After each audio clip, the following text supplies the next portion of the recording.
Ladies and gentlemen, it is Wednesday. This is going to be our last episode before we take a break for the holidays. We are talking season finale. Happy holidays. We got Tim from San Diego State University sporting the gear. We got Shap, the lawyer. Hello. Trouble. And then we got Jared, the professor. And then we got Piper. I knew there was a cat. I heard a cat. It's a tiny cat. Yeah. This episode's gonna be huge. This is our new kitten. Wow. And We should just have a fourth sliver of this Zoom call just for the cat all the time. And also, we shouldn't talk. We should just have the cat do all things. Perfect. Yeah. That's a way better show. This is way more fun than whatever we do. Cat eating food, cat drinking water, cat laying and sleeping. What does the cat think of federalism? Yeah, what is? It doesn't even matter. That's that cat's name, right? That's what we're here to talk about. That cat is named Federalism, and we're here to discuss the kitten. All right, I got someone who's going to be taking this little guy away this little lady away in a bit. She's getting restless already. Takes a chunk of your neck with her. Yeah, maybe. Well, Merry Christmas, Jared. Happy Hanukkah. Yeah, Happy holidays. Absolutely a right gift for the kids too. Yeah. How many days into Hanukkah are we? It's over. Done. I think. Yeah, Hanukkah's over, man. It's done? I thought it ended around the 20th. No, it was like it started in November. It was it was like the 30th to the 7th or something like that. Right. Federalism. Yes. The kitten's name is Federalism. So Alexander Hamilton right didn't have anything to do with any of it. He gets all the credit. Alexander Hamilton. He was the second president of the United States, right? No. Something like that. All right. So okay. Listen. Big states. Yeah. How not to start a speech. You just watched it, everybody. It's a good old American debate. All right. It's an American argument.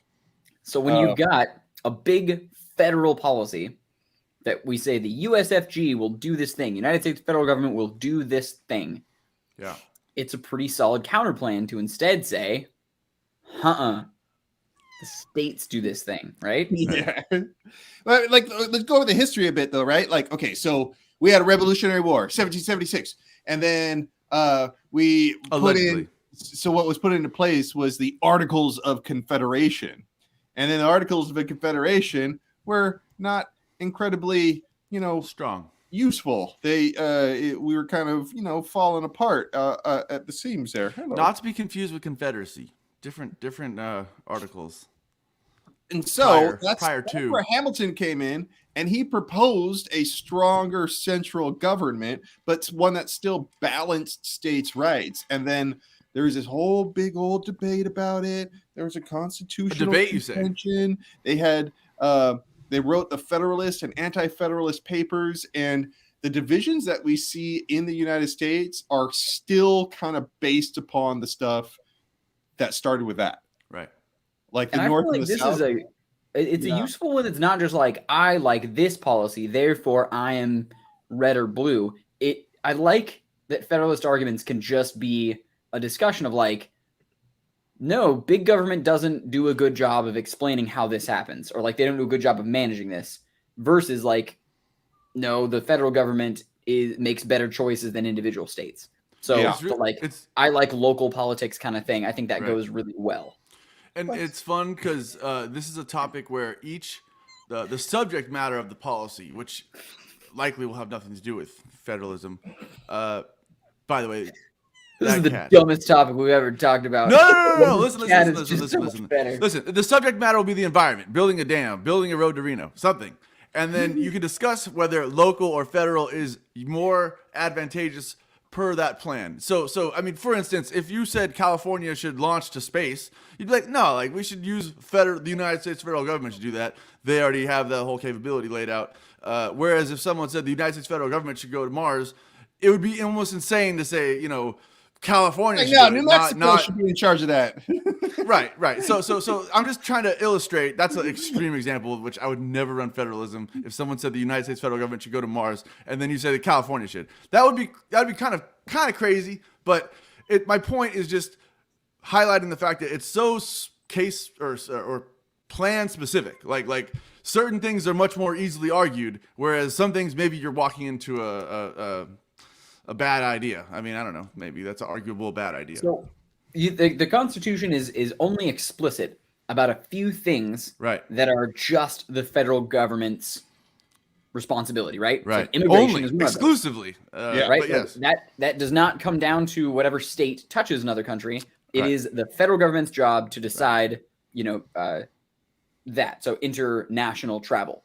And interstate commerce is another really important one. So like how the different states, and that makes sense too, because like if two states are saying, no, we should have this policy, another state says something else, there can be no tiebreaker if the two just have a disagreement. The federal government should be in charge of interstate commerce there.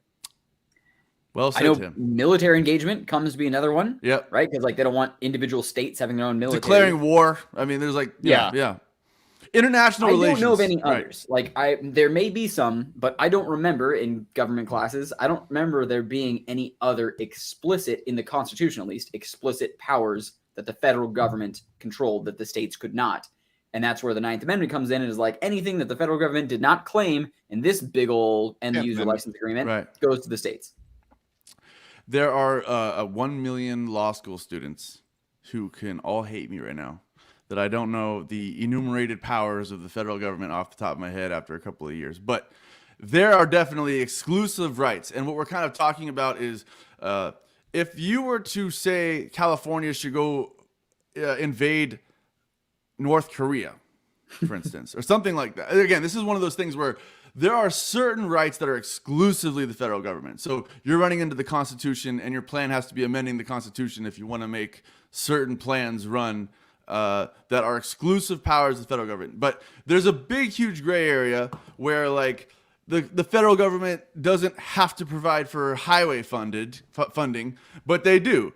And they're allowed to. Taxing and spending is something the federal government can do. And they have all sorts of ways to kind of intermingle themselves with states by using federal money, which is always kind of the backbone of whatever your plan will be. The federal government doing it, they have a substantial sum of money which maybe a state can't fund, or maybe the especially a system like if your plan is to incorporate into a larger government system of like, I don't even know what I'm talking about. If you have a harm that is really systemic, right? Like if you have a national harm that you need to solve, you can't just solve it at a state basis. Like if you're talking about COVID, right? Like that's not like one state's problem per se. Now that's actually maybe a good example. That's a good example of where you can go both ways. Issue.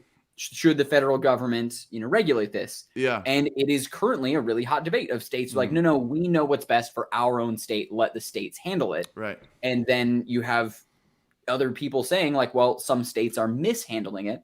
Yeah. Therefore, the federal government should step in and take charge over something like that. States are what are they? Laboratories of democracy, right? So there's that's one of my favorite little phrases. Yeah, well, it's a tasty little phrase. It's a good one.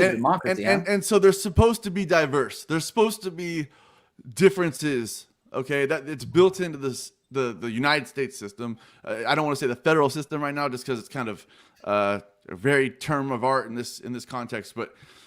So there is differences, but Tim brought up interstate commerce, and there's a whole bunch of case law about like, if you do something that stifles commerce to the point where, your law alone is too much, is interfering with the other state's ability to do business, the federal government can step in. And again, these are very gray areas, which go to law school and learn all about them. And then forget all about them. Well, I didn't forget. It's bothering me because I can't remember exact details of exact cases, and definitely the enumerated powers. That's a big one. Like off the record, though, it's limited. Last thing. States have all rights that the federal government does not. So the 10th Amendment. Yeah, the 10th Amendment. The 9th and 10th, I always confuse because they're so close. What's the 9th versus the 10th then?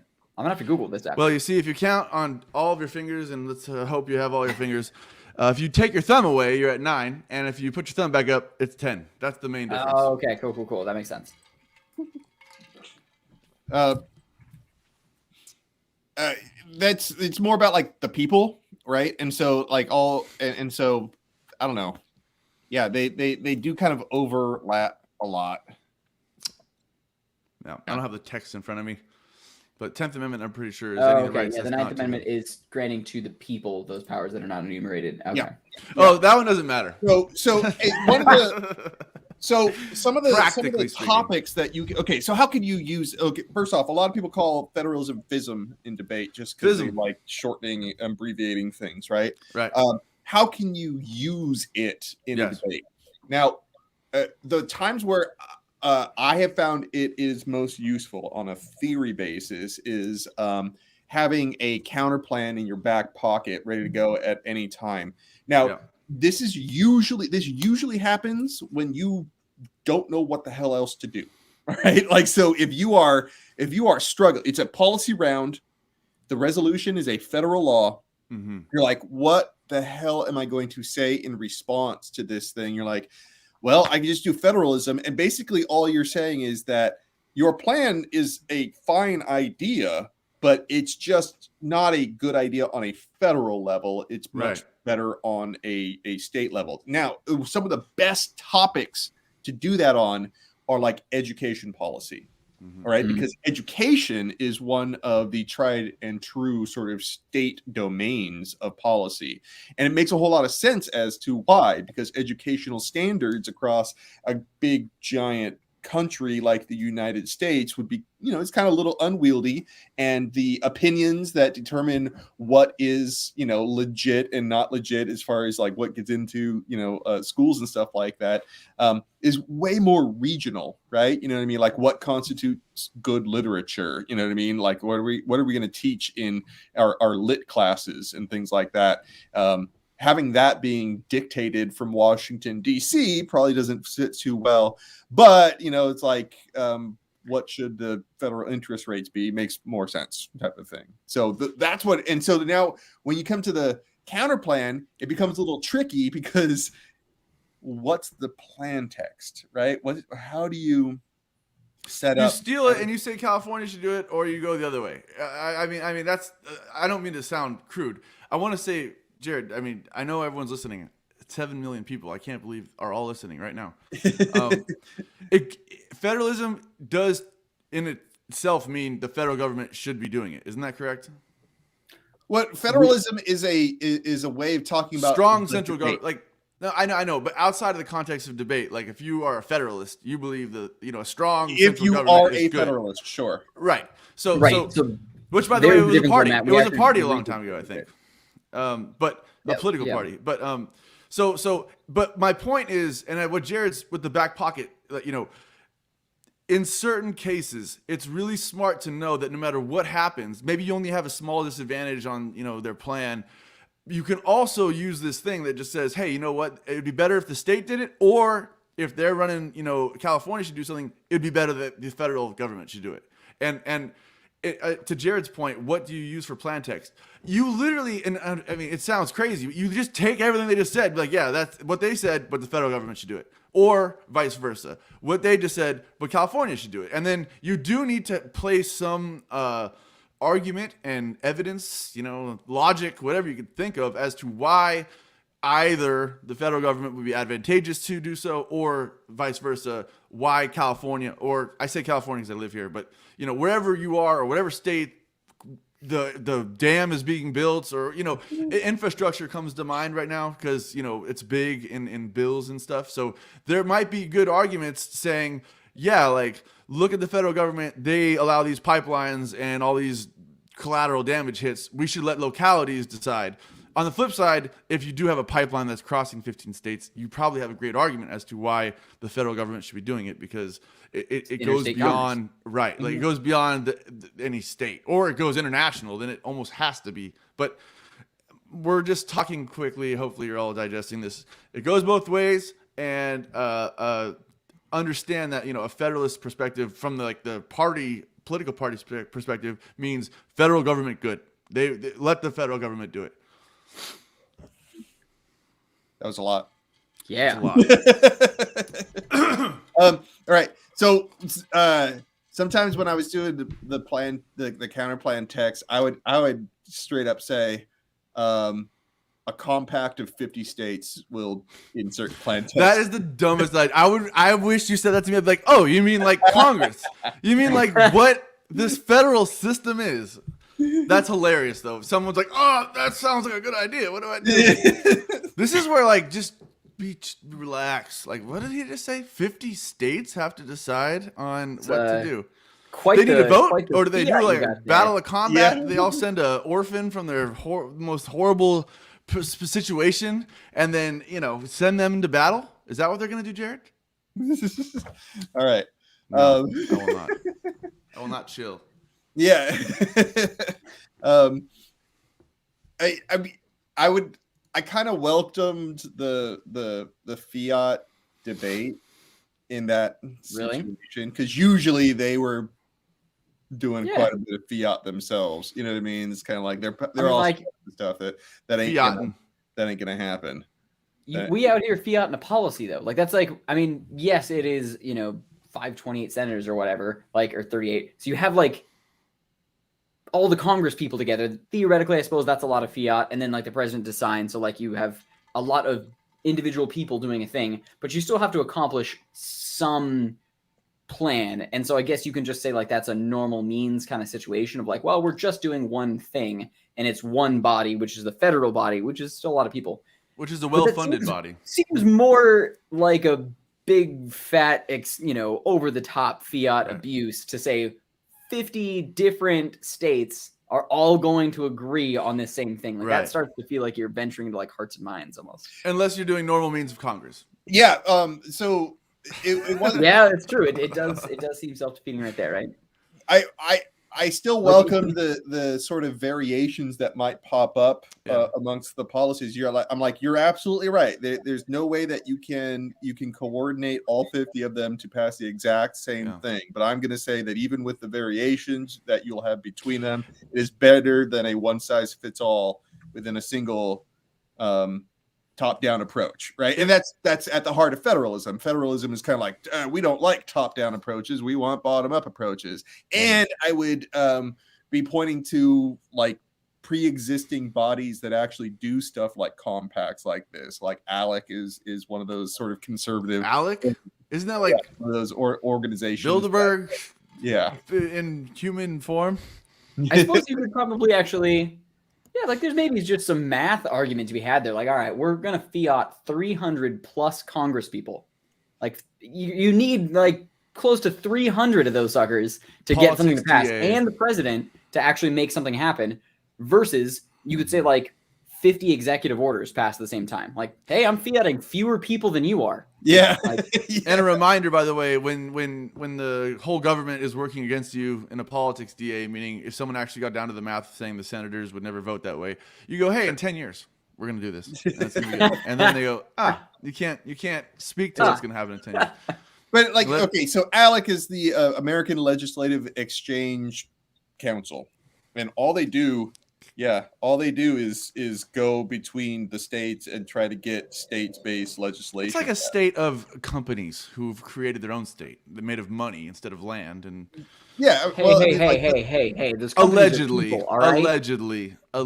I don't know anything. So I mean, like, there's precedence for it. And we at the very least in like an 8-minute speech by somebody else, it's really hard for them to kind of explain why this doesn't work.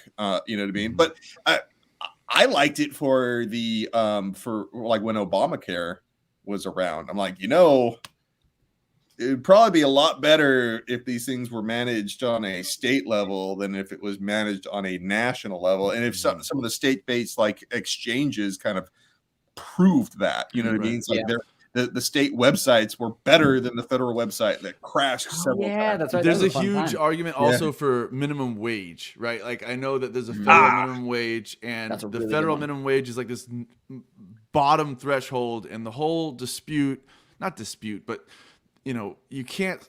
There's an argument to be made that you can't set the federal minimum wage for a living situation for someone in San Francisco or New York, say, because if you were to make that the standard, then there are places in the country that are substantially cheaper to live in, and those people would be essentially experiencing this like massive influx of I don't know exactly what I'm saying. The ratio to cost of living versus how much money the minimum wage is set at. So there's these huge disputes, and it's not, I mean, if you're really on top of it, you know, each state has its own minimum wage, often above federal.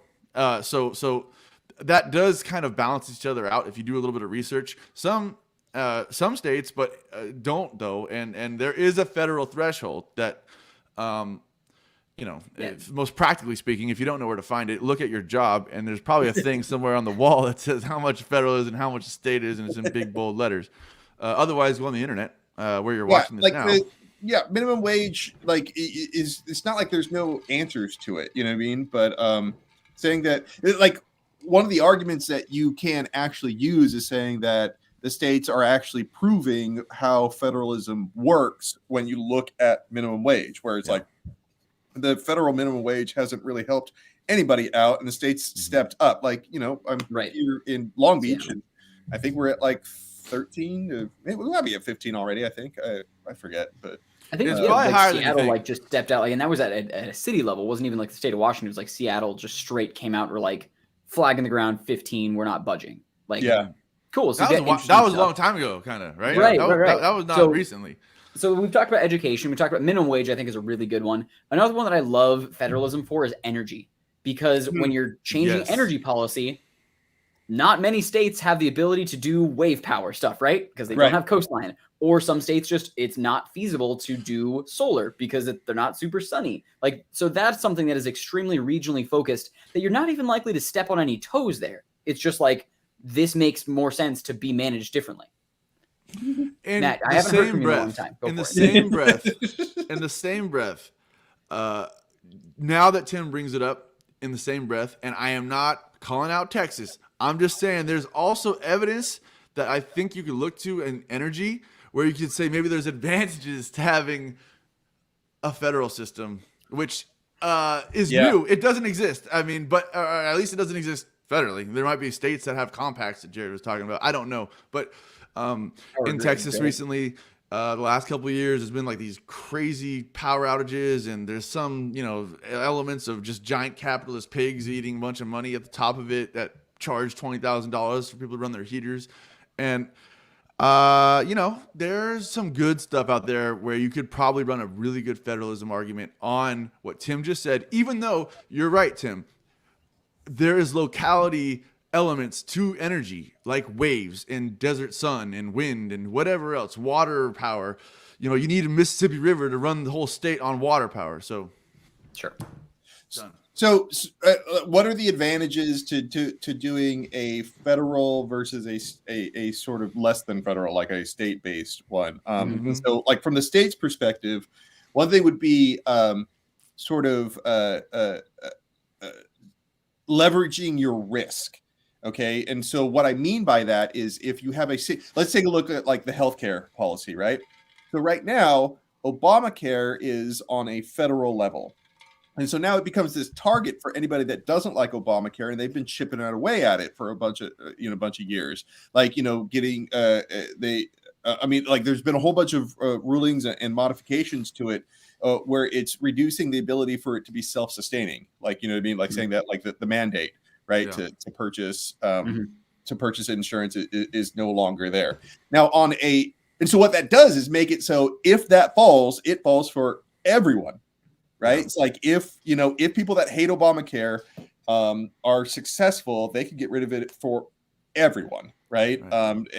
If instead that we're on a state level, then it would be impossible for someone to go through every 50 of the states one at a time or all at the same time and get rid of the insurance that they hate because it's socialist. It's funny because it even reminds me of like a cyber attack. Cyber attack vulnerability at a federal level. If it's all controlled in one, I'm just playing devil's advocate. Maybe I'm not. I don't know who you are listening, but the point being is, like, you know, it could be made, an argument could be made that, you know, if it's all run through a centralized system, then maybe it's easier to be messed with. on a federal level. Whereas if it was all separate, then it's more not impossible, but it's more difficult to stifle the whole system. Something like that. Or no, like decentralization is typically a really good thing when you're talking about security, right? Like if there are lots of places that someone would have to hit in order to really bring the whole thing down, that totally makes sense. I mean, when you start talking about large social issues, those you can start bringing cool historical examples. Like the really good one is like integration schools, like Brown v. Board, right? Where Arkansas is like, not in our state, we're not going to do that. And that's an example of a single state defying the federal government. We want to do something different. And then it was what JFK that like sent in the National Guard of like, nope, we are going to make sure that this federal policy is, followed through with. Like we were going to see this through. Those kinds of circumstances, I think, lend themselves. If you feel like you were on the social right side of an argument and you were arguing for the federal government, those kinds of examples can pop in. But then you also can come up with like state-based arguments on the other side of like, marijuana policy, right? Where like states, that was something that was pushed back to the states. I mean, right? The devil's lettuce. We shouldn't ever have ever. I know that Matt's with me. So wacky tobacco. You have there, like you have states have that capability. So I think Supreme Court cases tend to be really cool areas to start pulling from, like why it should or should not be a federal policy. Jared, don't forget what you're about to say.